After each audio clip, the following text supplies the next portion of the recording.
안녕하세요. 굴돈입니다. 어제까지 아무것도 안 내던 분이 오늘부터 갑자기 매달 15만 원을 내야 하는 일이 생겼습니다. 서류 한 장도 안 왔는데 통보도 없었는데 고지서가 날아왔습니다. 이게 현실에서 지금 일어나고 있는 일입니다. 바로 건강보험 피부양자 탈락입니다. 피부양자란 쉽게 말해서 직장 다니는 자녀의 건강보험에 올라타 있는 부모님입니다. 보험료 한 푼 안 내도 병원 갈 때 건강보험 혜택을 다 받을 수 있는 제도죠. 그런데 이 자격을 잃으면 그 순간부터 혼자 건보료를 내야 합니다. 그 금액이 평균 월 15만 원, 1년이면 180만 원입니다. 그럼 왜 갑자기 탈락하는 걸까요? 내가 달라진 게 없는데 왜 자격이 없어지는 걸까요? 그리고 탈락한 사람들은 어떻게 대처해야 할까요? 오늘 이 영상 끝까지 보시면 세 가지를 정확히 가져가십니다. 첫째, 피부양자 탈락 기준을 정확히 이해하십니다. 둘째, 지금 내가 위험한지 아닌지 5초 만에 판단하는 법을 알게 됩니다. 셋째, 탈락을 막거나 충격을 줄이는 합법적인 방법 세 가지를 알게 됩니다. 지금 자녀 건강보험에 올라가 계신 어르신이시라면 이 영상은 무조건 끝까지 보셔야 합니다. 자, 지금부터 본격적으로 시작하겠습니다. 먼저 우리가 알아야 할 개념이 하나 있습니다. 건강보험 가입자에는 세 종류가 있습니다. 직장 가입자, 지역 가입자, 그리고 피부양자입니다. 직장 가입자는 회사 다니는 분들입니다. 월급에서 건보료가 자동으로 빠집니다.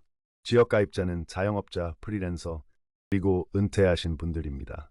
소득과 재산을 합산해서 건보료를 냅니다. 그리고 피부양자, 이게 오늘 이야기의 핵심입니다. 피부양자는 직장 다니는 가족, 예를 들어 자녀의 건강보험에 얹혀서 보험료를 한 푼도 안 내고 혜택을 받는 분들입니다. 은퇴하신 부모님들이 대부분 여기에 해당하십니다. 건강보험 혜택은 다 받으면서 건보료는 0원. 이게 피부양자의 특권입니다. 그런데 이 특권에 조건이 있습니다. 소득이 일정 기준 이하여야 합니다. 그 기준이 바로 연소득 2천만 원입니다. 여기서 잠깐 연소득 2천만 원이라는 게 어떤 의미인지 짚고 넘어가겠습니다. 이 소득에는 국민연금, 공무원연금, 사학연금 같은 공적연금 소득이 포함됩니다. 그리고 이자소득, 배당소득, 사업소득, 근로소득, 기타 소득도 다 합산됩니다. 이것들을 모두 더해서 연간 2천만 원이 넘으면 그 순간 피부양자 자격이 사라집니다. 2022년 9월 이전까지는 이 기준이 연 3,400만 원이었습니다. 그때는 꽤 여유가 있었습니다. 그런데 2022년 9월에 건강보험료 2단계 개편이 시행되면서 기준이 연 2천만 원으로 뚝 떨어졌습니다. 그 결과 당시 피부양자였던 분 중 31만 명이 넘는 분들이 지역가입자로 전환됐습니다. 한 달에 평균 15만 원, 1년이면 180만 원을 새로 내게 된 것입니다. 그런데 왜 지금 2026년에 또 이 이야기를 꺼내는 걸까요? 이유는 간단합니다. 국민연금이 올랐기 때문입니다. 2026년 1월부터 국민연금 수령액이 2.1% 인상됐습니다. 약 755만 명의 수급자가 대상입니다. 매달 68만 원 받으시던 노령연금 수급자는 이제 69만 6천 원 정도를 받습니다. 1만 4천 원 올랐습니다. 그런데 이 인상이 바로 피부양자 자격 탈락의 방아쇠가 될 수 있습니다. 예를 들어 보겠습니다. 국민연금으로 매달 160만 원을 받으시던 분이 있다고 해보겠습니다. 연간으로 계산하면 1,920만 원입니다. 여기에 정기예금 이자가 연간 100만 원 정도 나온다고 해보겠습니다. 합치면 2,020만 원입니다. 2천만 원을 딱 20만 원 넘습니다. 이분은 피부양자 자격을 잃습니다. 그리고 다음 달부터 매달 15만 원 가까운 건보료 고지서가 날아옵니다. 이 20만 원을 아끼려다가 180만 원을 잃는 일이 생길 수 있다는 겁니다. 더 무서운 건 이겁니다. 2026년에 국민연금이 2.1% 올랐습니다. 이건 물가 상승률을 반영한 겁니다. 국민연금은 매년 물가가 오르면 그만큼 연금액도 올려줍니다. 실질 구매력을 지켜주기 위한 장치입니다. 그런데 바로 그 인상분 때문에 연간 소득이 2천만 원을 넘어버리는 분들이 생깁니다.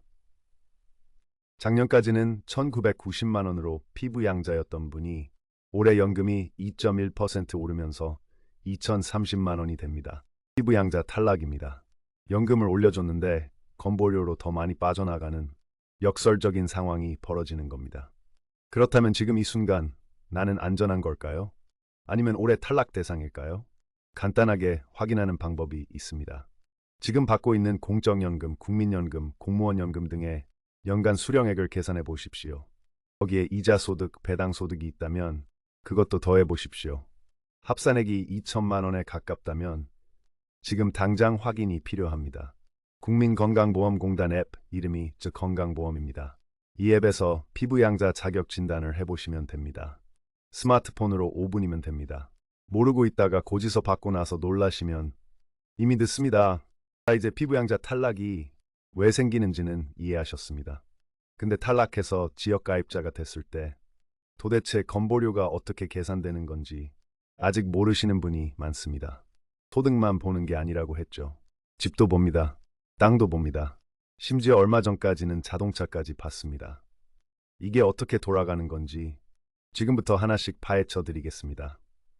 지역가입자 건강보험료 이게 왜 억울하냐면 소득이 없어도 재산이 있으면 냅니다. 직장가입자는 월급에서만 건보료를 냅니다. 월급이 없으면 건보료가 없습니다. 그런데 지역가입자는 다릅니다. 소득이 있으면 소득에서 냅니다. 집이 있으면 집에서도 냅니다. 이게 지역가입자 건강보험료의 핵심 구조입니다. 직장인들은 절대 이런 걸 모릅니다. 직장을 다니는 동안은 이 구조와 전혀 무관하게 살아가기 때문입니다. 그런데 은퇴하는 순간 이 세계로 들어오게 됩니다. 2026년 현재 지역가입자 건강보험료는 크게 두 가지로 구성됩니다. 소득에 붙는 보험료와 재산에 붙는 보험료입니다. 2026년 건강보험료율은 7.19%입니다. 2025년보다 0.1%포인트 올랐습니다. 소득보험료는 소득의 이 7.19%를 곱해서 계산합니다. 그런데 여기서 주의하실 점이 있습니다. 연금소득과 근로소득은 50%만 반영합니다.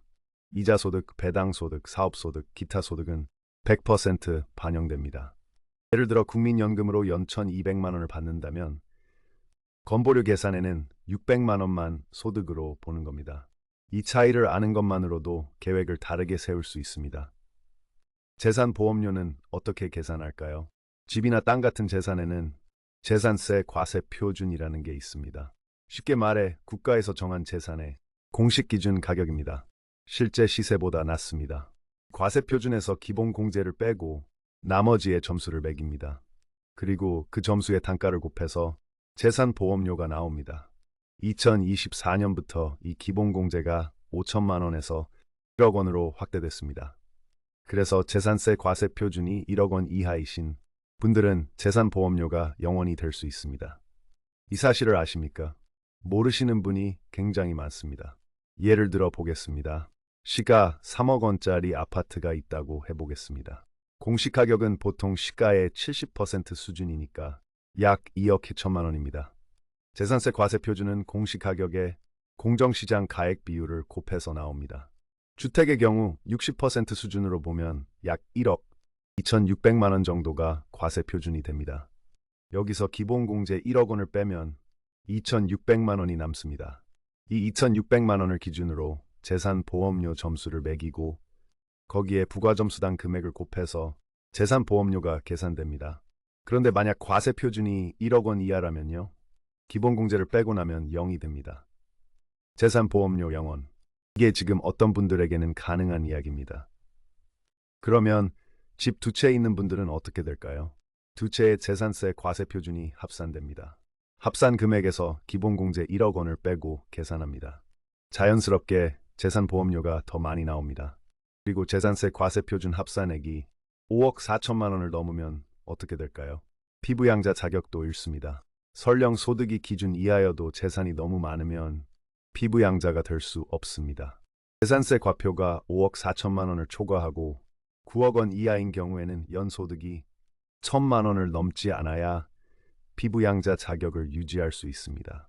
그렇다면 자동차는 어떨까요? 2024년 2월부터 잔존가액, 즉 현재 시장 가치가 4천만 원 미만인 자동차는 건강보험료 부과 대상에서 제외됐습니다. 전 세계에서 자동차에 건강보험료를 부과하는 나라는 우리나라가 유일했는데 사실상 대부분의 자동차는 이제 건보료와 무관해졌습니다. 새 차를 5천만 원에 사셨어도 시간이 지나 현재 시장 가치가 4천만 원 아래로 내려왔다면 부과 대상이 아닙니다. 단 고가의 수입차나 대형 고급차는 여전히 부과 대상이 될 수 있으니 확인이 필요합니다. 자, 그러면 직장 다니는 자녀의 건강보험에 피부양자로 올라가 있는 어르신의 경우를 생각해 보겠습니다. 자녀 소득이 높으니까 안전하다고 생각하십니까? 아닙니다. 자녀 소득은 관계없습니다. 문제는 어르신의 소득입니다. 부모님의 연소득이 2천만 원을 넘는 순간 자녀 건강보험 아래에 있어도 강제로 빠져나오게 됩니다. 자녀 소득이 아무리 높아도 부모님 소득이 기준을 넘으면 탈락입니다. 부부가 함께 피부양자로 등록된 경우에는 더 엄격합니다. 부부 중 한 명이라도 소득 기준을 초과하면 두 분 다 함께 탈락합니다. 한 분이 연금을 조금 더 받는다는 이유로 두 분 모두가 매달 건보료를 내야 하는 상황이 생기는 겁니다. 근데 여기서 또 하나 반드시 알고 가셔야 할 내용이 있습니다. 사업자 등록 이야기입니다. 사업자 등록이 되어 있는 분이라면 사업 소득이 단 1원이라도 발생하면 피부양자 자격이 박탈됩니다. 단 1원입니다. 작은 부업이라도 사업자 등록이 되어 있다면 소득이 얼마인지 상관없이 탈락입니다. 만약 사업자 등록은 있지만 실제로 폐업한 상태라면 폐업 사실 확인증을 제출해서 정리해 두셔야 합니다. 모르고 내버려 두면 피부양자로 올라갈 자격이 있어도 올라가지 못하는 상황이 생깁니다. 그리고 주택 임대 소득이 있으신 분들, 이 부분도 매우 중요합니다. 주택을 임대하고 있다면 사업자 등록 여부와 관계없이 임대 소득이 있다는 것만으로도 피부양자 자격을 잃습니다. 아주 작은 임대 수익이어도 마찬가지입니다. 이 점을 모르고 계신 분들이 많습니다. 거기다 임대 소득은 건강보험료 부과 시 100% 반영됩니다. 이자나 배당과 같은 비율입니다. 자, 지금까지 건보료가 왜 나오는지, 어떻게 계산되는지 이해하셨을 겁니다. 그러면 이제 가장 중요한 이야기를 해야 할 시간입니다. 이걸 알고 나서도 그냥 내시겠습니까? 아니면 합법적인 방법으로 줄이겠습니까? 꿀돈이가 실전에서 쓰는 방법 3가지를 지금부터 말씀드리겠습니다. 첫 번째 전략입니다. 소득 분산의 기술, 연금 수령 시기 조절입니다. 건강보험료, 피부양자 자격을 유지하는 가장 확실한 방법은 연소득을 2천만 원 이하로 유지하는 겁니다. 그런데 이게 생각보다 어렵습니다. 특히 국민연금을 많이 받으시는 분이라면 이미 기준에 가까이 와 계실 수 있습니다. 이때 고려해 볼 수 있는 방법이 연금 수령 시기 조절입니다. 국민연금에는 연기연금 제도가 있습니다. 받기 시작하는 시기를 흰개월 단위로 최대 5년까지 늦출 수 있습니다. 흰개월 연기할 때마다 0.6%가 올라갑니다. 5년을 늦추면 3.6%가 더 올라갑니다. 지금 당장 받는 금액을 줄이는 대신 나중에 더 많이 받는 방식입니다. 그런데 이게 건보료와 어떤 관계가 있냐고요? 지금 연소득이 1,900만 원이라고 해보겠습니다. 국민연금을 지금 받기 시작하면 연금 수령액이 더해져서 2천만 원을 넘을 수 있습니다. 그러면 피부양자 탈락입니다. 반면 연금 수령을 잠시 미루면서 지금은 다른 소득만으로 생활을 유지한다면 피부양자 자격을 유지할 수 있습니다. 물론 이 방법이 모든 분께 맞는 건 아닙니다. 건강 상태, 생활비 수준, 다른 소득 여부를 함께 따져보셔야 합니다. 그래도 선택지를 알고 있는 것과 모르는 것은 완전히 다릅니다. 소득 분산과 관련해서 또 중요한 개념이 있습니다. 금융소득 관리입니다. 이자 소득과 배당 소득은 건보료 계산에 100% 반영됩니다. 그리고 이것도 연간 합산 소득에 포함돼서 피부양자 자격에 영향을 줍니다. 근데 모든 이자와 배당이 건보료 대상이 되는 건 아닙니다. 비과세 금융상품에 들어간 이자는 건강보험공단의 소득으로 통보되지 않습니다. 대표적인 게 ISA 계좌입니다. ISA는 개인종합자산관리계좌의 줄임말입니다. 일반형의 경우 3년 이상 유지하면 이자 소득 200만 원까지는 비과세입니다. 200만 원을 초과하는 소득은 9.9%로 분리과세됩니다. 분리과세가 되면 건강보험공단의 소득으로 통보되지 않습니다. 즉, 건보료 계산에서 빠집니다. 은퇴 후 예금이나 적금으로 이자를 받고 계신 분이라면 돈을 ISA 계좌로 이동하는 것만으로도 건보료를 절감할 수 있습니다. 두 번째 전략입니다. 퇴직금과 사적연금 수령 방식의 선택입니다. 퇴직연금과 개인연금, 즉 사적연금은 건강보험료 부과 기준에 포함되지 않습니다. 이건 굉장히 중요한 사실입니다. 국민연금 같은 공적연금은 건보료 계산에 포함되지만 퇴직연금이나 개인연금은 포함되지 않습니다. 그렇다면 왜 퇴직연금을 받기 시작하고 나서 건보료가 올라가는 사람이 있냐고요? 그건 퇴직금을 일시금으로 받을 때 생기는 문제입니다. 퇴직금을 한꺼번에 일시금으로 받으면 그 금액이 기타 소득 또는 퇴직소득으로 처리돼서 그 해 소득이 갑자기 크게 늘어납니다. 그러면 다음에 건보료 산정 기준이 되는 소득이 급등하고 건보료가 폭탄처럼 올라올 수 있습니다. 반면 퇴직금을 IRP 즉 개인형 퇴직연금 계좌로 이전해서 연금으로 나눠 받으면 어떨까요? 이 경우에는 사적연금으로 분류되기 때문에 건보료 산정 기준 소득에 들어가지 않습니다. 세금 측면에서도 일시금보다 연금으로 받는 게 유리합니다.